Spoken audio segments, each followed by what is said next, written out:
Un nuovo modo per sostenere la tua radio. Visita radiolibertà.net. Ti basta un click e potrai versare il tuo contributo volontario direttamente online. Potrai donare con ogni tipo di carta di credito, anche prepagata. Ti aspettiamo online su radiolibertà.net. Sostieni la tua radio con il tuo contributo volontario. Radio Libertà. La tua radio. Diamo voce alla nostra gente.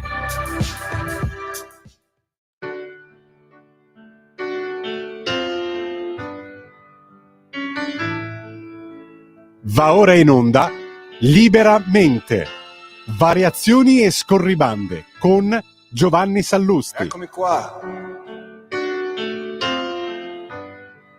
Sono venuto a vedere lo strano effetto che fa la mia faccia e i vostri occhi e quanta gente ci sta. Buongiorno a tutti, bentornati a Liberamente, variazioni e scorribande qui su Radio Libertà. Allora la reazione dell'Europa, meglio dell'Unione Europea, all'ascesa dell'America di Trump è sostanzialmente gettarsi ai piedi della Cina. Sembra una boutade, ma è sostanzialmente la postura che ha tenuto Ursula von der Leyen intervenendo al World Economic Forum di Davos, più che una reazione, un moto di stizza abbastanza isterico, che tra l'altro rivela l'attitudine da perenne suddito dell'Unione Europea, per cui bisogna comunque appoggiarsi a una potenza altra. Diciamo che Ursula von der Leyen spesso, quando parla, dà ragione a posteriori a un noto aforisma di Henry Kissinger, per cui l'Europa è un gigante economico, un nano politico e un verme militare. Ma poi questa, come dire, apertura appunto abbastanza isterica e scomposta alla Cina come reazione alle prime mosse di Trump è anche miope nei fatti, nel senso che la Cina, come noto, non contempla partner, contempla sostanzialmente vassalli.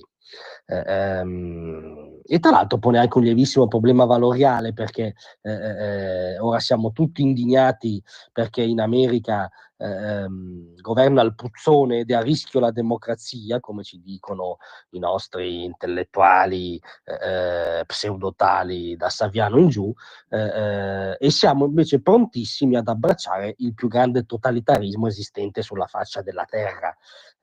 La Cina, ricordiamo, è una dittatura retta da un partito comunista che peraltro al suo interno ha 1400 circa laogai, cioè campi di concentramento. Questo alla faccia della retorica spesso eurolirica sui diritti, no? Ma al di là di queste considerazioni, però, andiamo nel merito, vediamo cosa ha detto la von der Leyen. Virgolette, credo che dovremo impegnarci a ottenere vantaggi reciproci anche nel dialogo con la Cina. Il nostro messaggio è semplice: se ci sono vantaggi reciproci in vista, siamo pronti a impegnarci con voi, pronti a impegnarci con la Cina. Auguri, auguri a noi, però purtroppo anche. Se volete aggiornare le vostre industrie di tecnologie pulite, se volete ampliare la vostra infrastruttura digitale, l'Europa è aperta agli affari. Cioè sta dicendo che se la Cina vuole ampliare l'infrastruttura digitale, ha nell'Europa terreno di caccia fertile. E siamo reduci anche qui da tutta la gazzara sul rischio, no, di appaltare la sicurezza italiana e europea di Elon Musk, ma siamo apertissimi a concedere terreno per l'infrastruttura digitale dei cinesi. Questo sta dicendo la von der Leyen, cioè le posizioni dell'avvocato Conte quando voleva dare la nostra sicurezza in mano a Huawei. Non si capisce. Quello che si capisce è che l'apertura è veramente inquietante. Dobbiamo cercare nuove opportunità ovunque si presentino. Questo è il momento di impegnarci oltre i blocchi e i tabù. Lei lo dice chiaramente, oltre i blocchi, quindi non è più un problema fare affari o avere come interlocutori privilegiati delle dittature palesi come la Cina comunista. Ma al di là di questo, la von der Leyen poi ha chiuso dicendo il 2025 segna 50 anni di relazioni diplomatiche con la Cina, la vedo come un'opportunità per impegnarci a approfondire la nostra relazione e, ove possibile, anche per espandere i nostri legami commerciali ed investimento.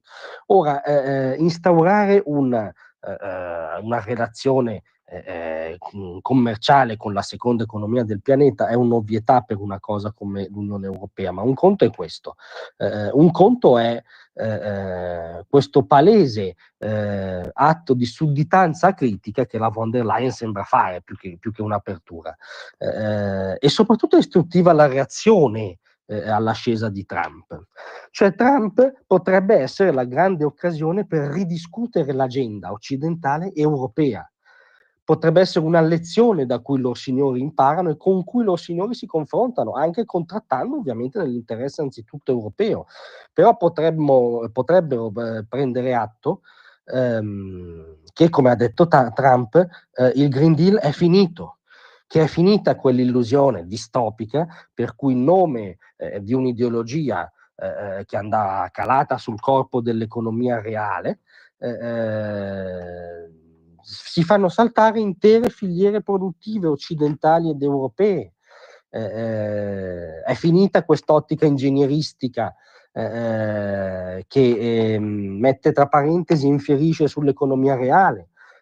Potrebbero prendere atto che è finita l'era della iperregolamentazione, che Trump rappresenta anche questo, che è cambiato veramente il paradigma, e per cui l'Unione Europea potrebbe aggiornarsi e instaurare un rapporto alleato competitivo con l'America di Trump. Invece no, tutte queste certezze ovviamente non vengono messe in discussione. Dogma dell'elettrico in testa, Green Deal in testa, politiche ideologiche e regolatorie in testa, che tra l'altro, guarda caso, fanno spesso gli interessi cinesi.